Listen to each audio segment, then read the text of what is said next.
Bienvenue dans cette vidéo où on va parler des hacks pour déduire les frais professionnels parce que c'est quand même une charge et c'est un avantage d'être en société, de pouvoir déduire des frais pour notre société en lien avec notre société.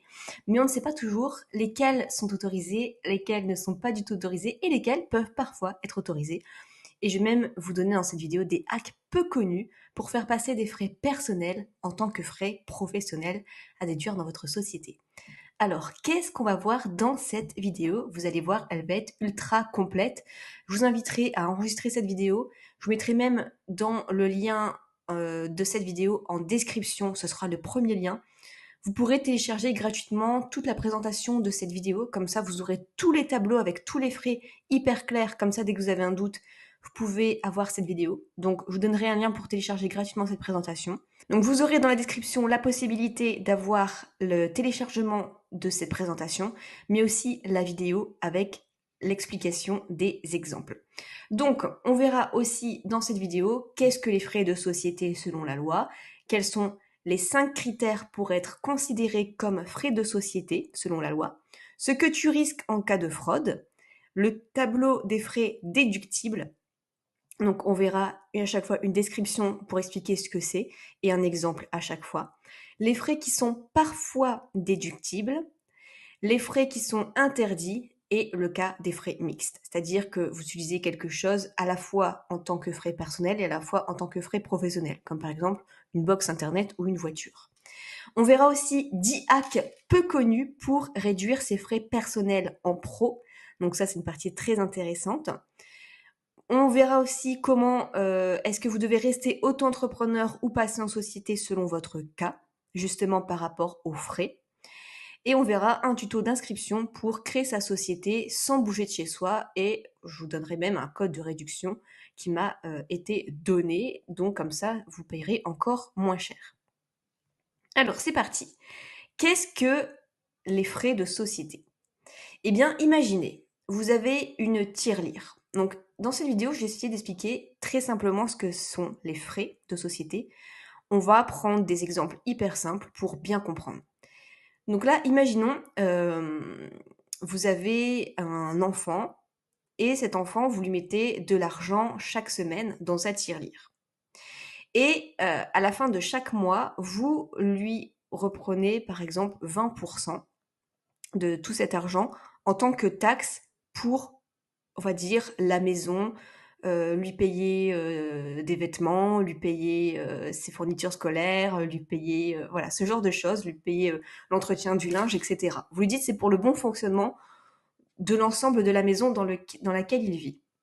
Sauf que si l'enfant, vous voyez qu'il utilise une partie de ses économies pour acheter lui-même, par exemple, une lampe pour son bureau, il achète lui-même des vêtements, il achète lui-même, par exemple, je sais pas, un produit ménager pour entretenir sa chambre, et non pas uniquement pour son plaisir personnel comme des jouets, eh bien, vous pouvez lui dire, puisque tu as acheté des choses qui sont en lien aussi pour le bon fonctionnement de l'ensemble de la maison, je déduis des impôts, tu paieras moins d'impôts, au lieu de te prendre 20%, je vais te prendre par exemple que 10%. Donc c'est un peu ça en fait. C'est comme si l'entreprise, c'est comme si les impôts te disaient, puisque tu as utilisé ton argent pour des choses utiles et importantes, tu peux garder plus d'argent dans ta tirelire et donner moins pour les impôts. Maintenant, que dit la loi précisément à ce sujet sur les frais de société? Alors, il y a en tout 5 critères pour que ce soit vu comme un frais de société. Il faut d'abord que ce soit un montant raisonnable, c'est-à-dire que le montant doit être raisonnable par rapport à ce qu'elle est censée couvrir. Imaginons, si une entreprise paye 10 000 euros pour un repas d'affaires, c'est considéré comme excessif, peu raisonnable. Donc voilà, il faut quand même faire en sorte que ce soit une dépense raisonnable. Ensuite, il faut que ce soit un lien direct avec l'activité. Je dirais que c'est le critère le plus important. Donc, la dépense, elle doit être liée à l'entreprise. Par exemple, si une entreprise de graphisme, elle achète un nouvel ordinateur pour créer des designs, c'est une dépense qui est liée à son activité. Mais si elle achète par exemple un drone ou elle achète, je sais pas, elle achète un jouet ou elle s'achète, je sais pas, une décoration pour chez elle, ça n'a aucun lien avec l'activité. Donc là, ça peut pas être déduit en tant que frais d'entreprise. Ensuite, il faut que ce soit un caractère certain, c'est-à-dire en gros avoir une preuve. Donc là, il faut vraiment que ce soit une preuve, donc comme une facture, un reçu ou un ticket de caisse, pour vraiment prouver ton achat. Donc quand vous faites un achat pour votre entreprise, essayez de demander non pas juste le ticket de caisse, mais une facture. Même si c'est dans un magasin basique, comme ça une facture, ce sera encore mieux prouvé. Inscription en comptabilité. Donc là, la dépense, elle doit être enregistrée dans les comptes de l'entreprise. Ça veut dire que l'entreprise, elle doit inclure dans ses documents financiers pour l'année où est-ce que la dépense, elle a été faite. C'est un peu comme garder une trace de tes dépenses dans un cahier de budget. Donc là, pour ça, il existe. Vous pouvez, c'est le comptable qui le fait. Il y a des logiciels de comptabilité. Enfin, voilà, il faut vraiment que ce soit bien fait et bien tout expliquer à votre comptable. Et enfin, conformité légale, parce que la dépense, elle ne doit pas être interdite par la loi. Il y a des frais qui sont carrément interdits par la loi, comme par exemple les amendes, vos amendes personnelles. Vous n'avez pas le droit de dire j'ai une amende de stationnement avec mon véhicule quand je vais au travail. Non, normalement, il faut respecter la loi, donc vous n'avez pas le droit de faire ça. Les pots de vin également, c'est interdit. Donc voilà, faut quand même respecter la loi par rapport à ça, mais ça, on verra ensuite le cas de la conformité légale. Alors maintenant, quels sont les risques? Les risques si vous déduisez des frais alors que ça ne rentrait pas juste avant dans tout ça. Premièrement, eh bien, vous avez un contrôle fiscal. Donc là, c'est comme si en fait, c'est à peu près une fois tous les 20 ans, j'ai vu en moyenne que vous pouvez avoir un contrôle fiscal. Enfin, c'est vraiment une moyenne. Mais au moins une fois dans votre vie, si vous avez une société, vous aurez un contrôle fiscal. Donc là, c'est quelqu'un qui va venir vérifier au détail toutes vos dépenses, tout simplement. Qui va demander de prouver chaque dépense. Ok, vous avez fait un voyage d'affaires, prouvez-moi le lien avec l'activité. Ok, vous avez acheté un Apple, prouvez-moi que vous l'utilisez. Enfin, prouvez-moi la facture, montrez que vous l'utilisez pour l'entreprise, etc.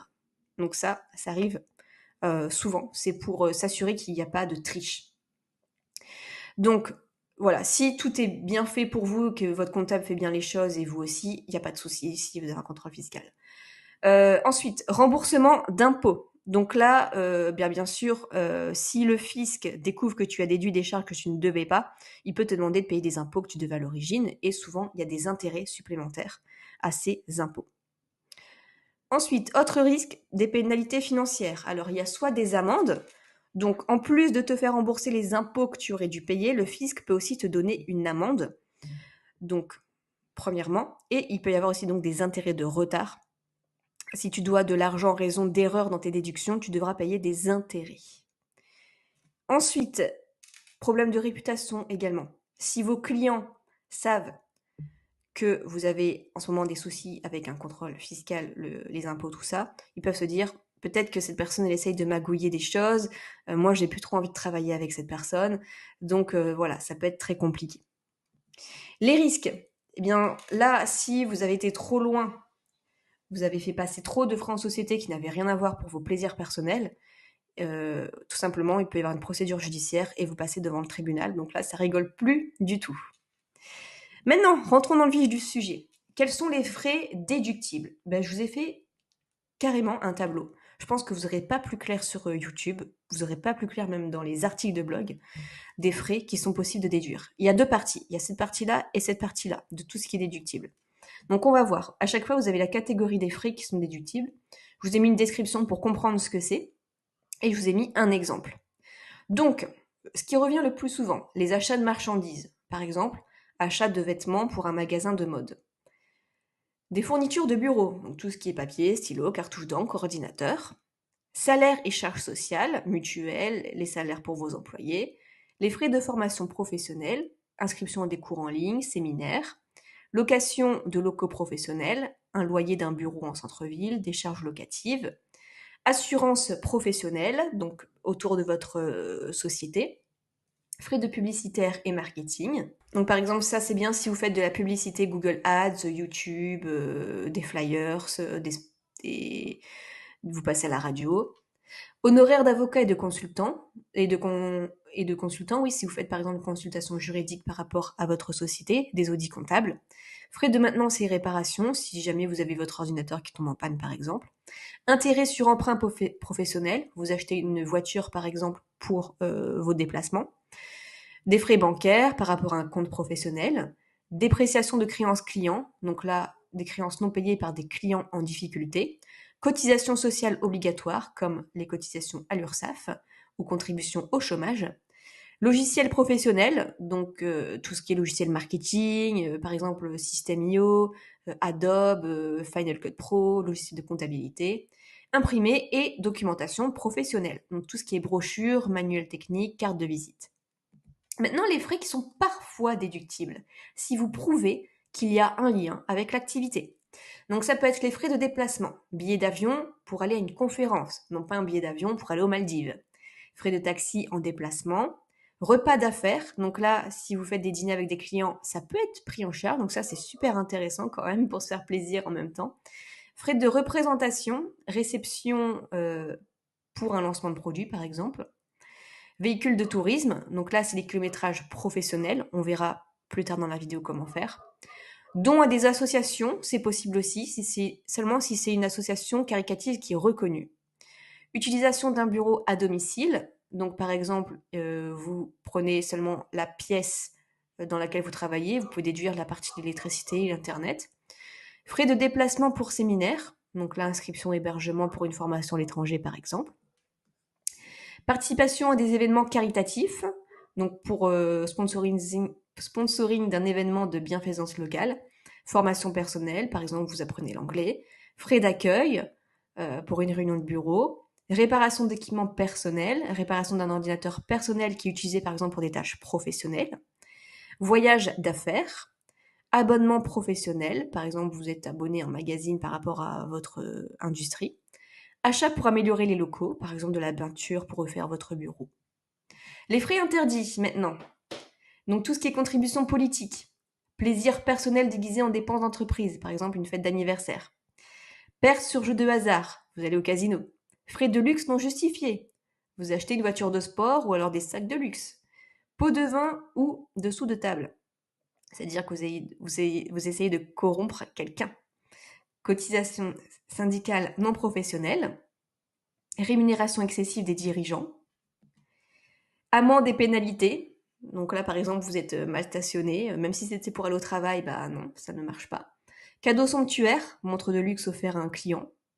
Dépenses personnelles, vacances payées par l'entreprise, par exemple pour aller aux Maldives. Provision pour risque non certain, par exemple, vous allez dépenser de l'argent, mais alors que le litige, il n'y en a même pas encore. Voyage non professionnel, par exemple, vous partez en week-end. Dons à des entités non caritatives sans intérêt professionnel, par exemple, dons à un club de golf. Dette personnelle.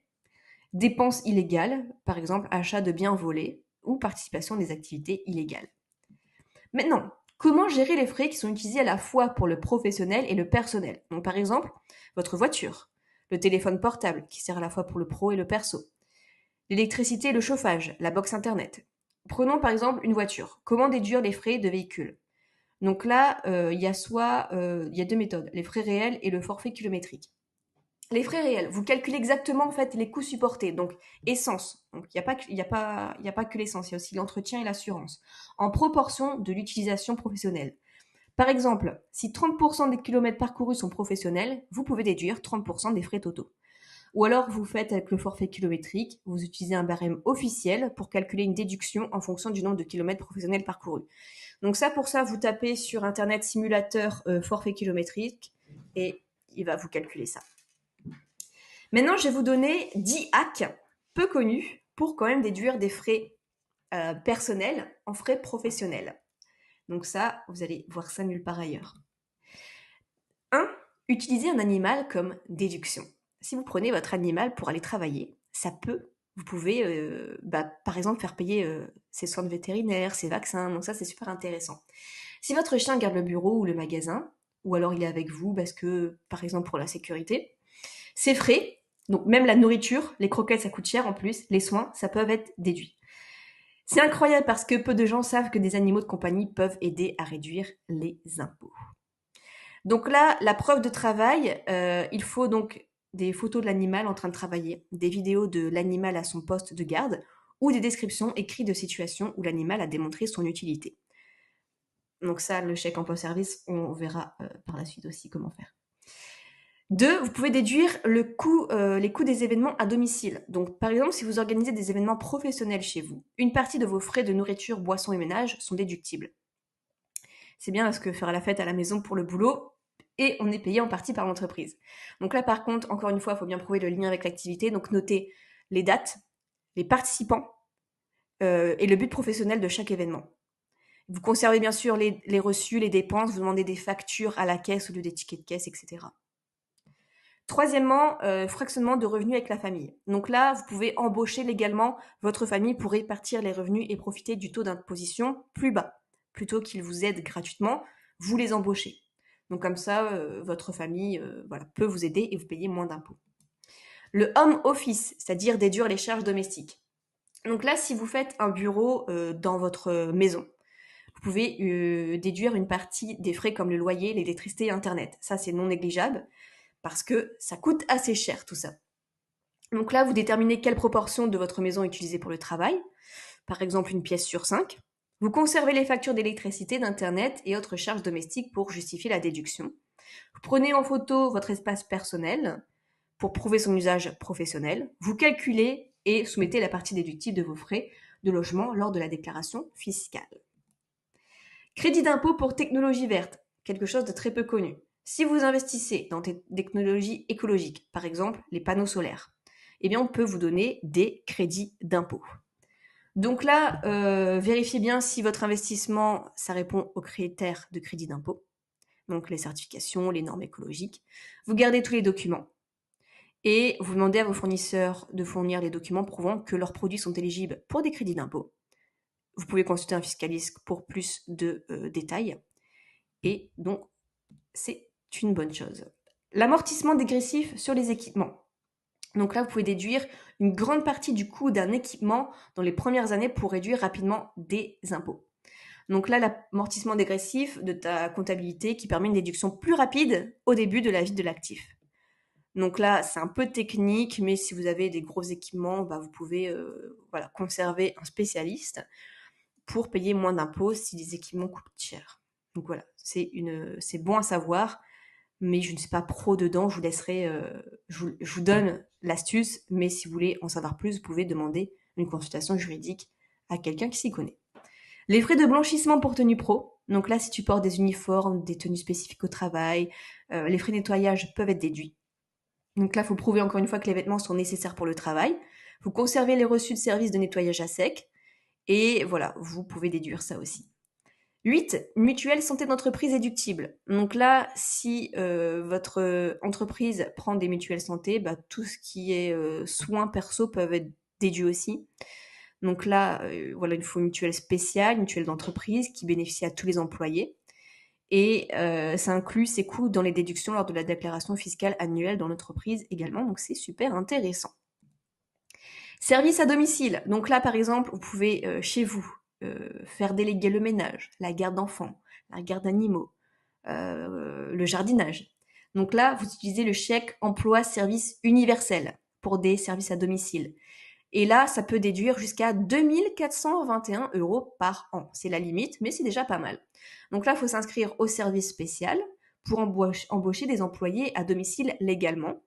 Vous conservez tous les justificatifs de paiement et vous pouvez du coup déduire et avoir des réductions fiscales. Donc ça, c'est hyper intéressant si vous avez des animaux à garder, des enfants, du ménage que vous voulez déléguer, du jardinage, c'est trop bien. Vous pouvez engager votre conjoint comme auto-entrepreneur. C'est-à-dire que parfois, vous avez par exemple le mari qui travaille et la femme qui aide bénévolement. Plutôt que des bénévolements, elle peut être payée et même son salaire, une partie du salaire peut être déduit de l'entreprise en tant que frais. Donc là, il faut qu'elle s'inscrive comme auto-entrepreneur. Donc après, elle a son numéro de tiré, c'est hyper simple à faire. Vous le faites facturer à l'entreprise pour ses prestations en suivant les normes légales.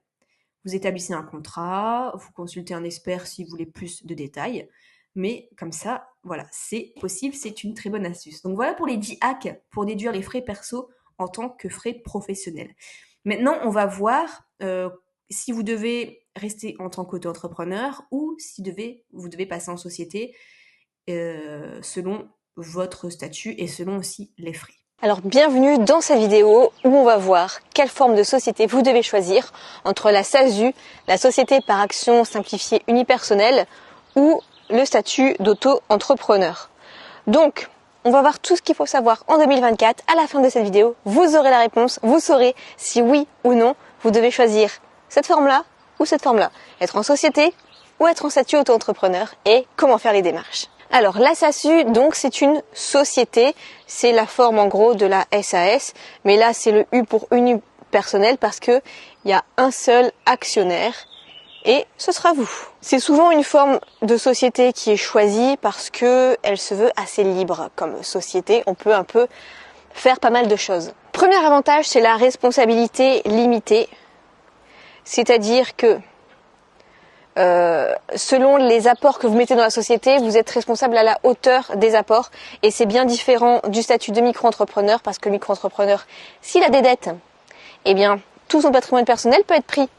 Alors que là, c'est limité à ce que vous apportez. Par exemple, vous apportez, je sais pas, vous apportez 10 000 euros. Donc, il y a quand même une limite. Alors, ce qui est bien aussi, c'est qu'il n'y a pas de capital social minimum.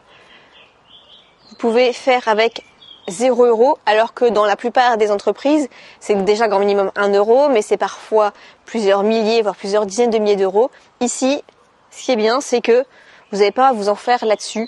Il n'y a pas besoin de capital de départ. Capital de départ, c'est en gros, il faut un minimum d'apport pour mettre dans la société. Alors que le statut d'auto-entrepreneur, rapidement, ce qu'il faut savoir, c'est que l'inscription, elle est très simple, depuis chez vous. Donc si vous voulez, je vous ferai un petit tuto à la fin pour vous expliquer un petit peu comment on s'inscrit en tant qu'auto-entrepreneur et comment on s'inscrit en tant que société. Donc là, pas besoin de sortir de chez vous, les frais sont vraiment très avantageux. Donc là par contre, il y a des plafonds de chiffre d'affaires à ne pas dépasser.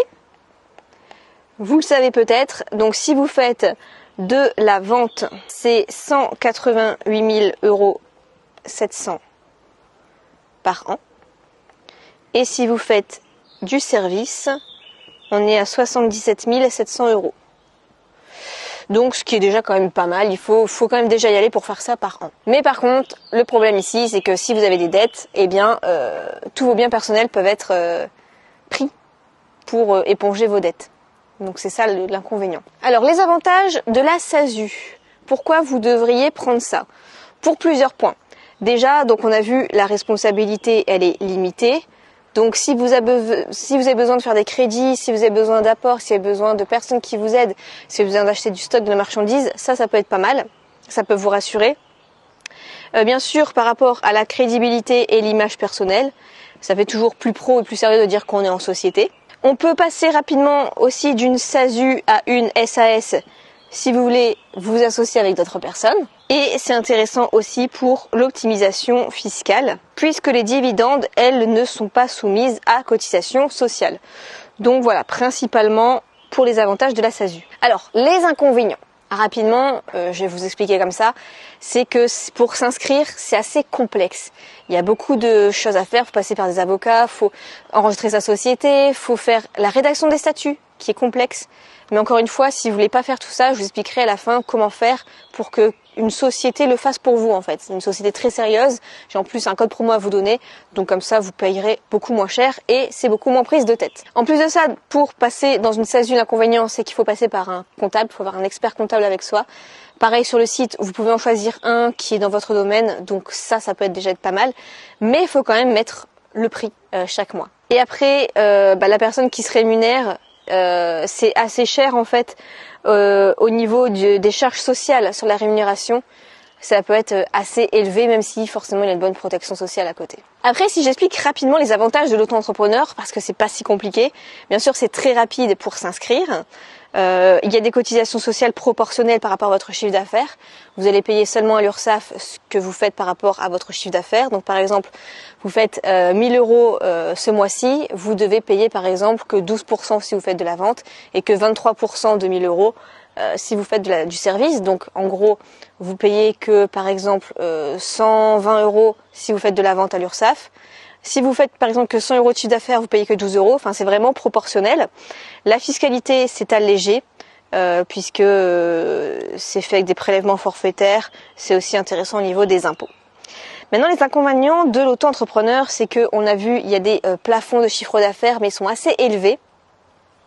La responsabilité est limitée, la protection sociale qui est quand même moins complète que quand on est en société, et on ne peut pas récupérer la TVA. Donc là, premier point, si vous avez beaucoup de frais, de déplacement, de voyage, de stock, de travailler avec des professionnels, vous pouvez peut-être plutôt passer en société pour récupérer les frais. Et la TVA aussi. Alors comment choisir entre la SASU et l'auto-entrepreneur? Je vais déjà vous donner d'autres pistes pour savoir. Déjà, évaluez vos objectifs et vos ambitions. Est-ce que vous voulez juste en vivre? Est-ce que vous voulez faire plusieurs millions par an?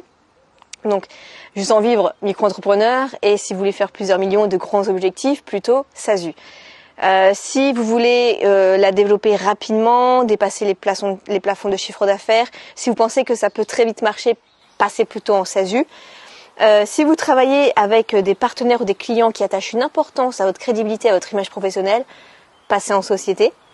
Et si vous préférez une gestion administrative hyper simple, sans prise de tête, c'est mon cas, préférez le statut d'auto-entrepreneur. Après, considérez aussi les aspects financiers et fiscaux.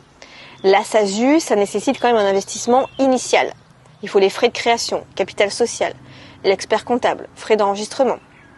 Alors que le micro-entrepreneur, c'est quasiment gratuit à créer. Optimisation fiscale, faites attention, puisque en SASU, vous pouvez optimiser votre fiscalité avec les dividendes, alors que l'auto-entrepreneur, niveau fiscalité, on ne peut pas vraiment faire grand-chose. Ensuite, réfléchissez aux besoins de votre protection sociale. La protection sociale avec la SASU, le président, la personne qui est président de cette société, elle a une meilleure protection sociale d'assurance maladie et de retraite. Les charges sociales. Les charges sociales en SASU, par contre, elles sont plus élevées, mais elles offrent une meilleure protection. Ensuite, on va prendre des cas pratiques. Imaginons quelqu'un qui est consultant en informatique. On a Jean qui est consultant en informatique et il prévoit travailler en freelance pour des entreprises à taille moyenne à grande. Il anticipe un chiffre d'affaires supérieur à 100 000 euros par an. Donc là, c'est mieux pour Jean de prendre la SASU parce que c'est une meilleure crédibilité, parce qu'il travaille avec des moyennes et grandes entreprises. Et il peut mieux gérer ses revenus avec l'optimisation fiscale et la protection sociale sera renforcée pour lui. Si on prend un cas numéro 2, si on prend un artisan bijoutier, on prend Marie qui est bijoutière et qui souhaite vendre cette création en ligne et sur des marchés locaux. Elle prévoit un chiffre annuel de 30 000 euros. Bien là, c'est mieux le statut d'auto-entrepreneur parce que c'est des démarches simples, faciles, et le plafond de chiffre d'affaires, surtout, elle est largement en dessous. Si on prend un troisième cas, un développeur web freelance, on prend Paul qui est développeur web freelance, il veut travailler principalement avec des startups et il vise à peu près 70 000 euros par an. Et bien là, bien qu'on soit en dessous du statut d'auto-entrepreneur, c'est mieux Paul qui choisisse la SASU parce que il peut très vite croître dans le futur. Et aussi parfois il y a certaines personnes qui peuvent avoir des blocages inconscients avec les plafonds du statut auto-entrepreneur, alors que s'ils étaient directement en société, ils n'auraient pas ces blocages, ils n'auraient pas peur de faire plus, ils n'auraient pas peur d'exploser les plafonds en fait. Donc ça peut être intéressant aussi à voir. Donc en conclusion, ça dépend vraiment de nombreux facteurs, surtout si vous voulez quelque chose de simple, si vous voulez en vivre, si vous voulez une meilleure crédibilité, optimiser votre fiscalité, croître très vite. En résumé, je dirais que si vous voulez croître très vite, prenez directement la SASU. Si vous voulez quelque chose d'hyper simple sans vous prendre la tête, prenez le statut d'auto-entrepreneur. Donc voilà, j'espère que cette vidéo vous aura un peu éclairé. On va passer maintenant à l'inscription en tant qu'auto-entrepreneur si vous êtes intéressé et que vous avez fait votre choix, et l'inscription en tant que SASU. Si vous voulez devenir auto-entrepreneur en 2024, mais que vous ne savez pas trop bien si vous faites bien les papiers, si vous n'avez aucune passion pour les papiers, si vous voulez que quelqu'un s'en occupe pour vous pour très peu d'argent en échange, ce site est fait pour vous, c'est Legal Place. Alors, vous voyez, vous pouvez créer votre entreprise, procédure 100% en ligne, vous n'avez pas bougé de chez vous, rien à faire. Dossier pris en 10 minutes, traitement sous 24 heures et assistance téléphonique gratuite. Donc, soit vous voulez créer une micro-entreprise, soit vous pouvez cliquer ici sur devenir coursier. C'est aussi le statut d'auto-entrepreneur comme livraison Uber Eats, Deliveroo, tout ça. Donc, vous cliquez sur créer une micro-entreprise et il va y avoir un petit questionnaire. Donc, quand souhaitez-vous démarrer votre activité? Donc, par exemple, vous ne savez pas trop encore, je ne sais pas. Avez-vous déjà été entrepreneur? Non. Êtes-vous sûr de vouloir choisir le statut d'auto-entrepreneur? Oui, créer une micro-entreprise. Où sera fixé le siège social de la micro-entreprise? Donc, soit vous pouvez domicilier avec Legal Place, soit vous faites à votre adresse personnelle, dans d'autres locaux, ou alors choisir un autre truc. Les gens, principalement, quand ils sont auto-entrepreneurs, ils font la domicilisation chez eux, mais à savoir que votre siège social pourra être retrouvé publiquement. Donc, si vous n'avez pas trop envie que les gens sachent votre adresse, vous pouvez choisir autre chose. Alors, par exemple, à mon adresse personnelle, ou voilà, quel est votre domaine d'activité? Donc, par exemple, vente en ligne. Donc là, vous mettez votre identité. Voilà, prénom, nom, c'est tout. Vous mettez ensuite vos coordonnées, continuez, votre adresse email. Là, j'ai mis une adresse email un peu au hasard. Continuez. Numéro de téléphone. Tac. Voilà, j'en ai mis un juste pour l'exemple. Continuez. Que recherchez-vous? Alors, lancer l'activité en déléguant toutes les démarches, une solution tout en un, du conseil juridique et fiscal, je me renseigne. Eh bien, par exemple, vous voulez lancer votre activité en déléguant toutes les démarches, continuez. Donc voilà, tout est fait et merci de patienter pendant que nous préparons votre dossier. Donc voilà ce qu'il vous propose. Votre micro-entreprise est prête à être créée. Choisissez votre pack, nous gérons ensuite toutes les démarches. Vous voyez, pour 59 €, on vous fait tout. Et là, le pack express, vous avez même des choses en plus. C'est-à-dire que le pack standard, vous avez donc la déclaration d'activité et le dossier juridique complet. L'immatriculation auprès du guichet unique, ça c'est une nouveauté 2023 ou 2024, je ne sais plus exactement. Garantie anti-rejet, c'est-à-dire que parfois il manque des papiers, parfois il manque des choses, il faut refaire des... Mais là, au moins ça passe. Obtention de votre cabis et de votre ciré, très important pour faire des factures et pour être bien enregistré. Donc ça, c'est le pack standard. Vous voyez, pour 59 €, on vous fait tout. Il n'y a pas de papier. Ici, Express. Vous avez donc tout ça, mais en plus, traitement express en 24 heures, une assistance juriste illimitée, si jamais vous avez la moindre question. Et là, on vous fait carrément pour vous l'obtention de l'ACRE. L'ACRE, c'est quoi? C'est en gros, la première année, vous payez que 50% des cotisations sociales, mais seulement si vous remplissez les conditions. Donc là, pour vous, ils vont faire la demande si c'est bon pour vous ou pas. Donc, par exemple, on va choisir celui-ci. Vous pouvez donc vous domicilier à Paris en quelques clics, mais vous n'êtes pas obligé pour le siège social. Ignorer et continuer. Alors, c'est pas tout parce que j'ai un code promo en plus et très peu de personnes ont un code promo sur ce site officiel. Alors, vous pouvez avoir moins 15%. Je vais flouter le code promo, mais en tout cas, si vous le voulez, je vous mettrai le lien dans la description. En plus de ça, je vous offre même un business plan complet, vous allez voir. Donc, vous faites ajouter un code de réduction. Ajouter un code de réduction. Hop, vous tapez le code. Tac. Et voilà, ça a fonctionné. Donc, vous gagnez quasiment 9 €. Donc, vous passez de 70 à peu près à 60. Et il n'y a plus qu'à procéder au règlement. Voilà, donc je trouve que c'est super bien. Enfin, si vous êtes comme moi à ne pas aimer l'administration, l'administratif, tout ça, les papiers, c'est le top. Et en plus, enfin, franchement, pour 60 € être tranquille pour faire tout ça, je trouve ça super bien.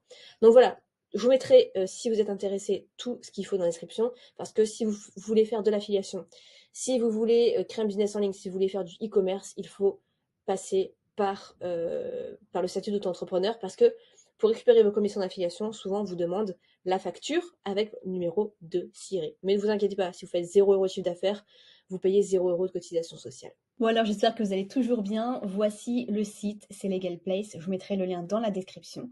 Ça va tout faire pour vous. Donc c'est trop bien. C'est trop bien. C'est vraiment un truc au top. Regardez, par exemple, si vous le faites vous-même, le prix, sans Legal Place, il faut un avocat qui coûte plus de 1 200 €, enfin un expert comptable plus de 800 €, les frais administratifs, c'est pas rapide, c'est complexe, vous n'avez pas d'assistant juridique qui vous aide, donc c'est chaud. Alors qu'avec Legal Place, c'est à partir de 99 €, c'est fait en 24 heures, vous avez juste un formulaire très bien fait à remplir, assistance téléphonique, comptabilité en option, vous pouvez choisir un comptable, donc c'est trop cool. Je vais vous montrer comment faire un petit peu le tuto. Donc là, vous arrivez sur cette page et vous choisissez en gros votre forme de société, dans quel domaine c'est. Donc on va dire par exemple c'est de la vente en ligne. Alors, est-ce que vous lancez votre activité seul ou à plusieurs? Choisissez le statut de votre société. Donc par exemple, vous allez faire, oui, la SASU, le URL. Le URL, c'est la forme seule de la SARL, donc on va dire ça par exemple. Quand voulez-vous souhaiter créer votre société? Donc par exemple, dans le mois. Quel nom choisissez pour la société? Je sais pas, par exemple, allez, on prend petit escargot. Continuez. Dans quel domaine? Par exemple, vous faites de la vente en ligne. Allez-vous vendre ou acheter des produits d'occasion? Non.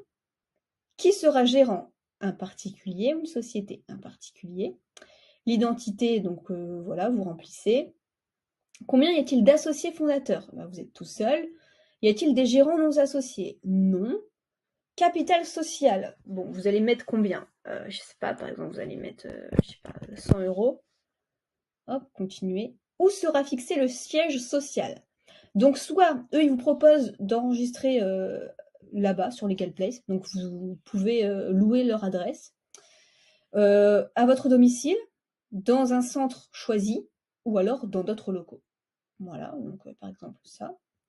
Avez-vous déjà mandaté un expert comptable? Non. Souhaitez-vous que nous transmettions un devis? Par exemple, oui. Donc là, il faut l'adresse email. Voilà, on met l'adresse email, continue. Que recherchez-vous? Donc par exemple, je veux une solution tout en un. Continuez. Et donc là, il nous propose plusieurs packs. Donc on a le pack standard. Donc ils font les statuts. Il y a un juriste qui vous accompagne. On vérifie votre dossier. On publie l'annonce légale de la société. On immatricule aux sociétés de greffe et garantie anti-rejet du greffe, c'est-à-dire qu'il n'y aura pas de faute. Express, en plus de ça, c'est fait en 24 heures. Vous avez une assistance illimitée. Et donc là, ce qui est très intéressant, c'est Express plus expert comptable. Donc vous avez tout ça et en plus vous avez un expert comptable parce que trouver un expert comptable, je peux vous assurer que c'est 85 € par mois seulement, c'est vraiment pas cher. Vraiment pas cher. Conformité annuelle pour les TVA, logiciel comptable simple et intuitif en plus, conseil illimité, rendez-vous comptable, ouais, c'est pas mal. Et en plus, il va vous aider à choisir la forme la plus... Ah, c'est pas mal. C'est pas mal, pas mal. Donc par exemple, on fait choisir. Donc là, dépôt de capital offert avec le compte professionnel Legal Place. Donc ça peut être pas mal aussi. Héberger votre siège social. Donc je vous l'ai dit, vous pouvez avoir votre adresse de siège social à Paris. C'est 25 € par mois. Déléguer toutes les obligations juridiques, les documents, les calendriers, déclarations, bilan de conformité avec nos experts, ça peut être intéressant, vous pouvez l'ajouter. Donc là, on vous dit que c'est en tout 246 €. Franchement, ça va, c'est hyper raisonnable pour pas se prendre la tête avec tout ça. Rédaction des statuts, publication d'annonces légales, etc. Assistance greffe, un expert comptable à régler plus tard et une assistance juridique offerte à 0 €. C'est 30 jours gratuits, sans engagement. Et sinon, on peut garder cet assistant, c'est 30 € par mois, donc c'est hyper intéressant. Donc vous pouvez faire payer en toute sécurité. Donc vous voyez, si vous prenez le pack minimum, c'est 118 € TTC. Franchement, pour tout ce que ça fait, ça va largement. Et vous pouvez cliquer sur payer en toute sécurité. Et ça va même être encore moins cher, puisque j'ai un code promo pour vous. Vous tapez Nina15. Et vous voyez, vous avez encore une réduction de 15 €. Donc pour 100 €, on vous fait tout. Franchement, ça vaut largement le coup. Vous procédez au règlement et c'est fait. Donc si ça m'intéresse, je vous mettrai le lien dans la description. Moi, j'aurais adoré avoir ça si je devais passer en société.